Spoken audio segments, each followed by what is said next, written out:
91.2 NIV चलोदून लेकर आया है अपने आप में एक अनोखी और दिल को छू जाने वाली कार्यक्रमों की सीरीज मेरी बात।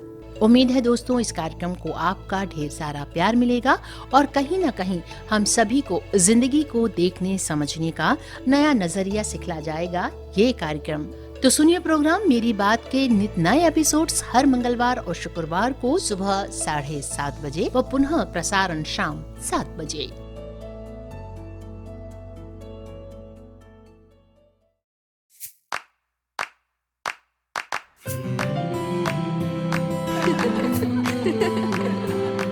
मेरी बात। नमस्कार, आप सुन रहे हैं 91.2 NIVH हेलोदून और आज का प्रोग्राम है मेरी बात। मेरी बात के इस कार्यक्रम के अंतर्गत आज हम जिस अतिथि से आपकी मुलाकात कराने जा रहे हैं वो समायोजन के एक विद्यार्थी हैं जिनका नाम मोहम्मद अली है। स्वागत है मोहम्मद अली आपका। धन्यवाद सर आपका। जी मोहम्मद अली जी, हम आपसे जानना चाहेंगे, सबसे पहला सवाल हमारा आपसे यही है कि आपके जीवन में दृष्टिविहीनता कब आई, कैसे आई? सर मेरे जीवन में दृष्टिबाधिता आई थी जी, वो सन 2019 में आई थी। कैसे? सर मेरी आंखों की रोशनी, कोई एक्सीडेंट नहीं था जी, और अचानक मेरी आंखों की रोशनी गई थी और डॉक्टरों पर मैंने दिखाया भी था और उन्होंने बताया कि आपकी आंखों की रोशनी नस डैमेज होने के कारण गई हुई है। जी। दूसरा सवाल ये, आपने पढ़ाई कहाँ तक की है, किस कक्षा तक आपकी पढ़ाई रही है? सर मैंने 2014 में 10 पास कर ली थी। उसके बाद मैंने 4-5 साल पढ़ाई नहीं की जी, क्योंकि मैं अपना खुद का एक दूध का काम करता था मैं, और साथ साथ में मैं एक काम भी सीख रहा था जो कि फोटोग्राफी का मेरा काम था। जी, वो मैं साथ के साथ सीख रहा था एडिटिंग का काम, जी, जो कि मिक्सिंग करते हैं ना, शादी विवाहों में जो जाते हैं वीडियो बनाते हैं उसकी मिक्सिंग का जो कार्य मैं सीख रहा था। इसलिए मैंने पढ़ाई 10th तक ही की है। जी। आपने बताया आपने 10th तक ही पढ़ाई की है। जी। आपका परिवार आपको दृष्टिहीन होने के पश्चात या दृष्टिहीन होने से पहले कितना सपोर्ट करता था और अब कितना सपोर्ट करता है? सर देखिए, मेरा परिवार ज़्यादा बड़ा परिवार भी नहीं है। जी, हम अपनी फैमिली में 6 भाई और 2 बहन हैं, जो कि दोनों बहनों की शादी हो चुकी है और 3 भाइयों की शादी हो गई है। जी। Mummy papa? मेरे फादर अभी एक्सपायर हो चुके हैं और माता हैं जो कि हाउस वाइफ हैं। मेरे एक छोटे भाई हैं जो कि एक मेरे से बड़ा भाई है, वो बचपन से उनकी आंखों के अंदर फुली हैं, जी, जो कि देखने में रात के समय प्रॉब्लम होती है उनको, कह सकते हैं एक पार्शली ब्लाइंड हैं वो भी। जी, जी, जी, और 3 भाई हैं मेरे, जो सबसे बड़े वो शादी होने के बाद अपना अलग रहते हैं। अच्छा, अलग रहते हैं परिवार से, पर ऐसी कोई बात नहीं, वो फाइनेंशियली भी सपोर्ट करते हैं, हेल्प पूरी करते हैं हमारी। जी। अच्छा, तीसरा सवाल, आप इस विद्यालय में आए, इस विद्यालय में आने से पहले आपको इस विद्यालय के विषय में जानकारी कहाँ से और कैसे मिली? देखिए सर, मुझे इस विद्यालय की जानकारी एक लड़का है सोनू गुप्ता नाम से, जी, जो कि मेरे करीबी वृंदावन में मुझे मिला था एक मुलाकात में। जी, उन्होंने मेरे को बताया कि भाई आपको कोई स्किल टेस्ट या ट्रेनिंग कर लीजिएगा ताकि आप कुछ कर सकें। जी, मैं एक फास्ट फूड की दुकान करता था जो ब्लेंड होने के बाद मैंने की है, जिसमें मैं चाउमीन, पेडिस, बर्गर और अंडे आमलेट्स बनाता था। जी, जी, जी, उसके बाद वो भाई मेरे को मिले थे मथुरा CMO ऑफिस कार्यालय पर। जी, उन्होंने मुझे बताया देखो आप इस काम को बाद में भी कर सकते हैं, आप जी, NIVS चले जाइएगा, वहाँ पर एक एडजस्टमेंट का कोर्स होता है जिसमें 3 मंथ का होता है। उसके अंतर्गत आपको मोबिलिटी जो कि अच्छा स्ट्रांग बना देगी, आपको चलने फिरने के लिए आपको किसी की भी हेल्प नहीं लेनी पड़ेगी। इससे पहले उन्होंने मुझे एक चीज़ भी बताया कि आपको ब्रेल भी अच्छे से सिखा देंगे वो, और बेसिक कंप्यूटर भी सिखाते हैं। जी। और उसके साथ साथ जो कि आपके पास मोबाइल है उसको भी चलाना अच्छे से आपको सिखाएंगे। जी। तो यहाँ आने के पश्चात आपको कैसा लगा? अभी यहाँ आने पर आप जब से कोर्स कर रहे हैं यहाँ पर, आपको कितना सपोर्ट मिला है यहाँ के स्टाफ द्वारा, यहाँ के टीचर्स द्वारा और यहाँ के जो आपके क्लास सहपाठी हैं इन सब का? देखिए सर, अगर आप सपोर्ट की बात करते हैं तो मुझे टीचरों का भी पूरा सपोर्ट मिलता है और स्टाफ का भी सपोर्ट मिलता है। जी। और यहाँ के जो मेरे मित्र हैं वो बिल्कुल हेल्पफुल बंदे हैं। मैं जब आया था तो मेरे को यहाँ पर चलने का कोई आइडिया नहीं था। उन्होंने मुझे यहाँ का सर हैं जो कि हमारे देवीलाल सर हैं, मोगलिटी कराते हैं वो, उन्होंने मुझे यहाँ की अच्छे से मोगलिटी कराई। और उसके बाद मैंने अपने जो फ्रेंड हैं उनसे हॉस्टल से, जहाँ मेरा ट्रेनिंग सेंटर है जिसको हम TCA भी बोलते हैं, वहाँ जाने का मोगलिटी मुझे मेरे फ्रेंडों ने करा दी। और इतने हेल्पफुल बंदे हैं कि कभी भी मुझे ये महसूस नहीं होने दिया कि ये भी एक टीचर की तरह मेरे लिए काम किया है इन्होंने।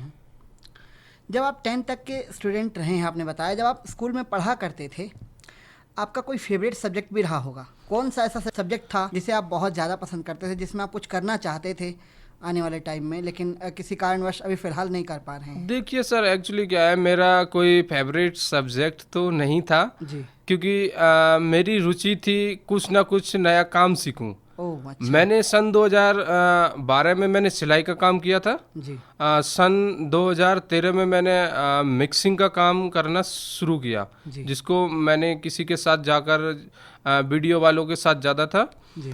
सबसे पहले फर्स्ट ऑफ ऑल मैं जाता था, कैमरा भी मेरे हाथ में नहीं देते थे, मैं सिर्फ केबल पकड़ने का ही काम करता था। जी। उसके बाद मैंने आहिस्ता आहिस्ता उनके लैब में भी जाना काम किया।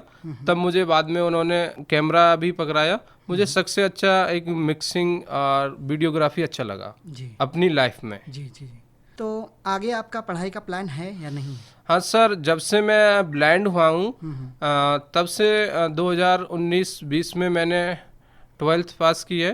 और 12th पास कर लिया आपने? 20-21 में सर मैंने BA फर्स्ट ईयर प्रोग्राम से कंप्लीट किया है SOL से। जी। और अभी मेरा सेकंड ईयर चल रहा है जी। इस समय सर पढ़ाई में। जी, यानी कि आपने 12th पास आउट, पूरी पढ़ाई और 12th पास आउट है, रनिंग में आपका ग्रेजुएशन चल रहा है। Yes, चलिए, sir. बहुत अच्छी बात है। आप ब्रेल लिपि को देख चुके हैं। ब्रेल लिपि अब आप लगभग समझते भी होंगे काफ़ी हद तक। आप जब पहली बार आए थे, जब आपने पहली बार ब्रेल लिपि को देखा, तब आपके मन में क्या चल रहा था उस समय? क्या लगा आपको कि आप ब्रेल लिपि को कितनी जल्दी सीख पाएंगे, कितनी जल्दी नहीं सीख पाएंगे, या फिर कुछ ये जो आम लोगों की जो धारणाएं होती है कि पता नहीं बस खाली बिंदी बिंदी सा है, या क्या है, आपको क्या लगा? देखिए सर, अगर ब्रेल लिपि की बात की जाए तो मैंने अपनी जीवन में इसको पहली बार इसी NIBS के अंदर आके देखा। और मैंने हाथ से अगर उसको छू के भी देखा तो वो 6 डॉट पर आधारित है। हाँ बिल्कुल है। जो कि मेरे सर ने मुझे बहुत गाइड किया। मैं, हमारे इंग्लिश और हिंदी वाले सर हैं, मुझे बहुत कठिन लगती है वो पढ़ने में, पढ़ नहीं पाता हूँ, बहुत कम पढ़ पाता हूँ। और उसको रीड और लिखना बहुत अच्छे से समझ गया हूँ उसको। अच्छा। और अभी मेरे टीचरों का इतना सपोर्ट है कि मैं उसको अच्छे से रीड कर पाऊंगा आगे चल के, जी, बहुत जल्दी। जी, आपसे हम कुछ और जानना चाहेंगे। हम जानना चाहेंगे आपके परिवार के बारे में। आपने बताया कि आपके 6 लोग हैं, आप भाई बहन हैं। तो बड़े भाई आपके मतलब आपसे अलग हैं, लेकिन आप लोगों को बहुत सपोर्ट करते हैं। आपके कुछ दोस्त भी रहे होंगे जो आपको बहुत सपोर्ट करते होंगे दृष्टिहीन होने से पूर्व। वो, उन लोगों का क्या अब रिएक्शन क्या आता है जब आपकी दृष्टि जा चुकी है और अब जब आप यहाँ आ चुके हैं, तो उन लोगों का अब रिएक्शन क्या आता है? अब वो लोग क्या आपके विषय में सोचते हैं और पहले क्या सोचा करते थे? देखिए सर, जो मेरे अगर फ्रेंडों की बात की जाए तो मेरे फ्रेंड, पहले तो हम साथ में ही रहते थे और साथ में ही पढ़ना हुआ है हमारा, साथ में ही काम करना हुआ था। अगर मैं ब्लाइंड होने के बाद की बात करूं तो मेरे जो फ्रेंड हैं ना, तो उन्होंने मुझको कभी भी अपने आप से उन्होंने अलग नहीं समझा। हमेशा मेरी हर चीज़ में हेल्प की है। और मैं इधर NIBS में भी नहीं आया था, उससे पहले मैं उनको कभी भी कहीं भी ले जा सकता था। अगर मैं उनसे बोलूँ ना रात को भी, भाई आप मेरे साथ चलो, मुझे इस जगह काम है, तो मेरे फ्रेंड लोग इतने अच्छे हैं कि कभी भी मेरे से मना नहीं किया। बल्कि अगर उनको भी कोई काम होगा तो अपने घर परिवार में से किसी ना किसी एक साथी को भेज देंगे ताकि इसको भी कभी दिक्कतों का सामना ना करना पड़े। जी। मेरे दोस्त तो बहुत ही हेल्पफुल बंदे हैं, उनकी तो तारीफ ही करी जाए जितनी ही कम है। जी। तो आप इस समय ग्रेजुएशन में पढ़ रहे हैं, सेकेंड ईयर में हैं आप, आपने बताया था। तो इस समय जो आपके पास सब्जेक्ट हैं, हिंदी इंग्लिश होंगे, ठीक है, अच्छा है, लेकिन आपको क्या लगता है कि आप ये जो कोर्स कर रहे हैं, इस कोर्स को करने के बाद आप अपने जीवन में और क्या परिवर्तन महसूस कर पाएंगे? देखिए सर, मैं अपने जीवन की बात करूं तो मैं चाहता हूं पहला मेरा बीए कंप्लीट हो जाए जी। उसके बाद बैंकिंग है इसकी तैयारी करूं, और अभी भी फिलहाल मैं एसएससी और रेलवे ग्रुप डी की तैयारी कर रहा हूं इस समय पढ़ाई से संबंधित। तो जी जॉब की भी तैयारी करता हूं मैं, और जॉब के लिए कंटिन्यू करूंगा जी पढ़ाई। जी। तो यहाँ जब आप आए, यहाँ पर आपको नए मित्र आपको मिले, कितनी कठिनाई हुई अपने नए मित्रों को समझने में, और क्या लगा आप जब आप यहाँ पहली बार आए और आपको ये जो आपके क्लास फेलोज़ मिले या फिर कुछ अन्य लोग भी मिलते हैं, तो क्या लगा आपको कि भाई ये ब्लाइंड फील्ड में किस तरह से हम अपने आप को एडजस्ट करेंगे? देखिए सर, अगर ब्लाइंड फील्ड की बात की जाए तो हमें इस ब्लाइंड फील्ड के बारे में कुछ भी नहीं पता था जी। जब मैं ब्लाइंड हुआ था तो मैं करीबन 7-8 महीने अपने घर ही रहता था, और समझो मैं बोर हो गया था। काम कुछ नहीं था, खाट में पड़ा रहना था, और घर से बाहर जाने का मन नहीं करता था। और सर एक चीज़ है, अगर हमको इस ब्लाइंड फील्ड के बारे में अगर पता होता ना, तो एक मेरे भाई मेरे से बड़े हैं जो कि मैंने आपको बताया वो पार्शली ब्लाइंड हैं, अगर पता होता हमको तो उनका हम कहीं ना कहीं पढ़ाई से संबंधित उनको भी कराते और जॉब की भी तैयारी कराते। हमको हमारे घर वालों को ब्लाइंड फील्ड के बारे में नहीं पता था, तो ना तो हमने अपने भाई को भी कभी कहीं भेजा। उनकी एज तो 27 ईयर्स की है, तो इसलिए उनके बारे में नहीं पता, तो मेरे बारे में आप जानते हो, फिर कैसे पता चलेगा कि कोई ब्लाइंड फील्ड होता है। बिल्कुल बिल्कुल। तो जैसे आप यहाँ पहुँचे, आपको यहाँ के विषय में जानकारी हुई कि यहाँ पर जिस तरह से समायोजन का कोर्स कराया जाता है, हर उम्र के लोगों को कराया जाता है। आपके बड़े भाई ने, जैसा कि आपने बताया कि वो 27 वर्ष के हो चुके हैं, तो क्यों ना आप उन्हें, जब आपको यहाँ की जानकारी हो चुकी है, तो क्या आप उन्हें उनका हौसला बढ़ाते हुए उन्हें यहाँ लाना चाहेंगे, यहाँ कुछ करने के लिए? देखिए सर, लाने की तो ऐसी बात है, उनका कोई अभी क्वालिफिकेशन भी नहीं है। मैंने यहाँ की जो मैम है उनसे बात की हुई है, उन्होंने बताया है कि जो उनकी क्वालिफिकेशन नहीं होती उनके लिए हम अलग अलग प्रोग्राम चलाते हैं ट्रेनिंग के लिए। तो आपको हम बता देंगे, जैसे कि एक म्यूजिक है जिसमें भी कोई क्वालिफिकेशन की आवश्यकता नहीं होती। एक नर्सरी का भी मुझे बताया था जिसमें भी कोई क्वालिफिकेशन की आवश्यकता नहीं होती, और अगर मैं घर जाऊंगा तो उनको मैं अच्छे से गाइड करूंगा और यहाँ पर भेजने की पूरी कोशिश करूंगा। और मुझे भी एडजस्टमेंट के बाद या कोई बेसिक कंप्यूटर का भी कोर्स करना है यहाँ से भी। जी। एक बहुत ही महत्वपूर्ण सवाल जो हमें शुरू में पूछना चाहिए था, जो हमने आपसे नहीं पूछा, आप कहाँ से हैं, किस राज्य के निवासी हैं? मैं सर उत्तर प्रदेश का हूँ और डिस्ट्रिक्ट मेरा मथुरा है। जी। मथुरा के पास एक मेरा गांव है जिसका नाम है गोंदा अटस, थाना मेरा वृंदावन लगता है। जी। कभी किसी स्थल वगैरह पर घूमने का कभी मौका मिला है, कहीं घूमने गए किसी चीज़ पर? देखिए सर, अगर घूमने की बात की जाए तो मथुरा शहर को भी आप जानते हैं, जो कि पूरा टूरिस्ट स्थल है। और ब्लाइंड होने के बाद तो हम कभी भी कहीं नहीं गए टूरिस्ट पर, तो और ब्लाइंड होने से तो पहले हम अपने पूरे मथुरा में तो घूमे ही हैं। मथुरा के आसपास जैसे आगरा है, ताजमहल पे भी गए हैं, और जैसे कि टूरिस्ट की अजमेर है जहाँ ख्वाजा गरीब नवाज की इधर दरगाह है, वहाँ पे भी गए। इधर एक रुड़की है, रुड़की में साबिर कलियर का दरगाह है, यहाँ पे भी हम आए हुए हैं। जी। अपनी ज़िंदगी में अगर बात की जाए टूरिस्ट की, तो ब्लाइंड होने से पहले हम बहुत जगह घूमे हुए हैं। जी। अच्छा, पढ़ाई के अलावा आप किसी अन्य चीज़ का शौक भी रखते हैं, किसी खेल का या किसी अन्य एक्टिविटी का? सर अगर पढ़ाई की शौक की बात की जाए तो खेल तो मैं किसी का भी नहीं खेलता सर। जी। अगर मेरे खेल में इंटरेस्ट नहीं है किसी भी खेल में इंटरेस्ट नहीं रखता। मैंने अभी आपको बताया भी था कि जब मेरे को दिखता था तब मैंने काम किया था वीडियोग्राफी का, और जब मुझे दिखना बंद हो गया है अब मैं खेल कूद को ज़्यादा महत्वता नहीं देता हूँ। सर अब सोचता हूँ कि अब मैं कैसे भी पढ़ लूँ, अच्छे से अपनी ज़िंदगी बना लूँ। अली साहब, मैं आपसे सिर्फ इतना कहना चाहूँगा, अपनी इस हिम्मत को टूटने ना दीजिए, हिम्मत को बना के रखिए, क्योंकि बेशक आपके जीवन से रोशनी नहीं है, जा चुकी है, लेकिन रोशनी एक ऐसी चीज़ है जो सिर्फ आँखों में ही नहीं बल्कि आदमी के मस्तिष्क में भी कहीं ना कहीं होती है। और वो रोशनी, असल में अगर वो रोशनी चली जाए तो आदमी का जीवन निश्चित रूप से बर्बाद हो सकता है।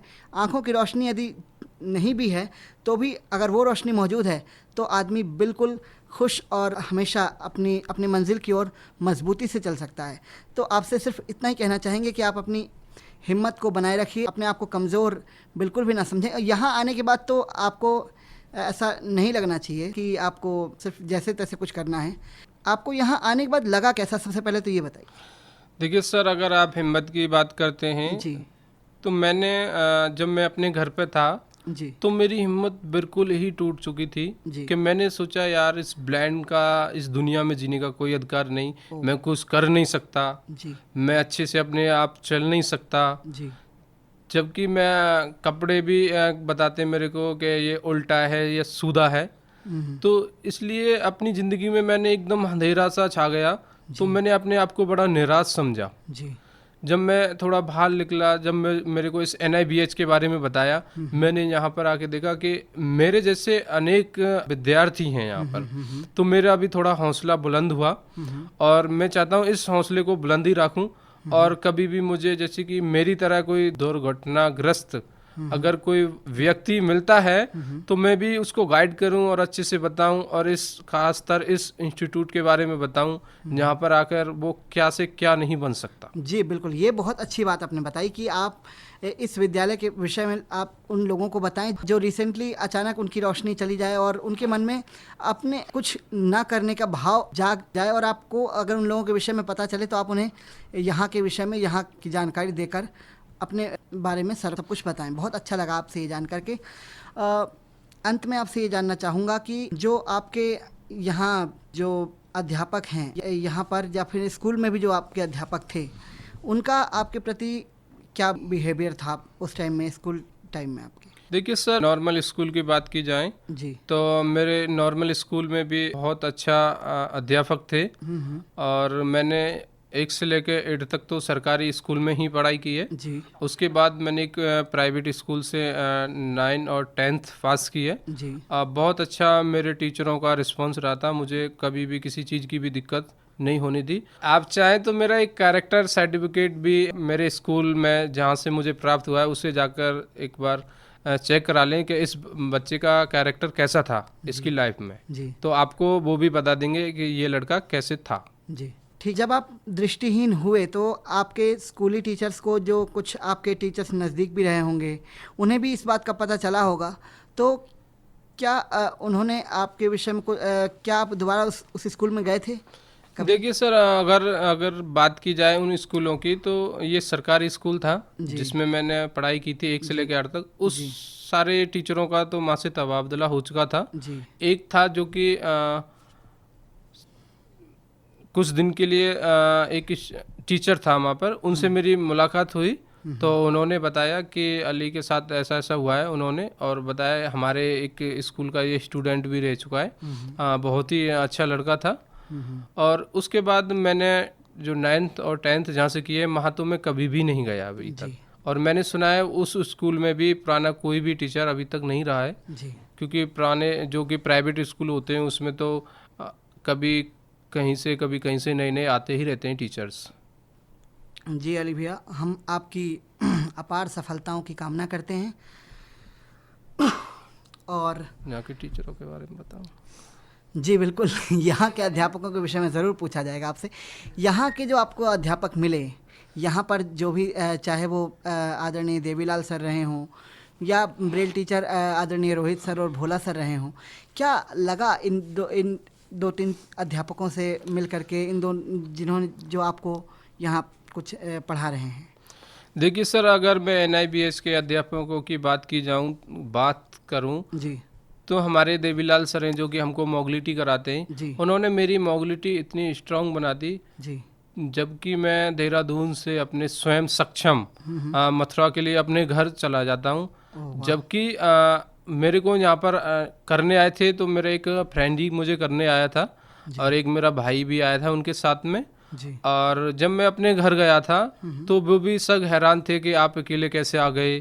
तो मैंने बताया कि सर ने मुझे ऐसी मोबिलिटी कराई ताकि मैं अपने आप स्वयं चलने में मुझे कोई भी परेशानी ना हो सके। जी बिल्कुल। और अगर ब्रेल टीचर की बात करूं तो उन्होंने भी मुझे बहुत गाइड किया जी और अभी भी मैं इस समय ब्रेल पढ़ ही रहा हूं। जी और अभी ज़्यादा स्पीड तो नहीं है मेरी पढ़ने की, थोड़ा स्लो है, पढ़ लेता हूँ। जी और एक मेरी मैम है जो कि होम साइंस कराती हैं मेरे को, जी क्योंकि मेरे को अभी तक उन्होंने पूड़ी है, हलवा है और बिल्कुल मुझे बहुत अच्छे बोल सकते हो, मुझे अच्छे आती है। बहुत अच्छे क्वेश्चन कर सकते हो कि भैया आप तो कुकिंग में इतने अच्छे, कभी हमें बनाकर खिलाओ, है ना, इस तरह से बोलो। मैम बोलूँ इनका द्वारा से होम साइंस वाली मैम के लिए? नहीं हाँ, बोल लो, कोई दिक्कत नहीं है। देखिए अगर एक हमारी डॉक्टर सीमा मैम है जो कि होम साइंस क्लास कराती हैं, उन्होंने हमको सब कुछ बता रखा है कि ब्लाइंड बच्चों के लिए कुकिंग करना कितना आसान है और कितना कठिन भी है। जी अगर ब्लाइंड बच्चा अगर सावधानी से अगर काम करे, अगर अपने सब चीज़ को एक्सेसिबल जो बोलते हैं उनको रख के करे, तो ब्लाइंड के लिए करना कोई भी कठिन काम नहीं है कुकिंग के अंदर। बिल्कुल जैसे कि मैं हूँ, मैम ने मेरे को हलवा बनाना, पूरी बनाना, पोहा बनाना, चावल बनाना, दाल बनाना, ये कुछ बहुत अच्छे से मेरे को सिखाया है।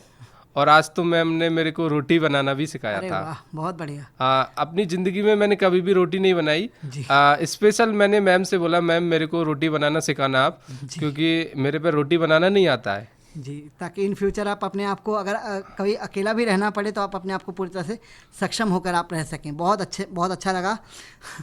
तो हम उम्मीद करेंगे कि हमें भी आपके हाथ का बना हुआ कुछ प्राप्त होगा कभी।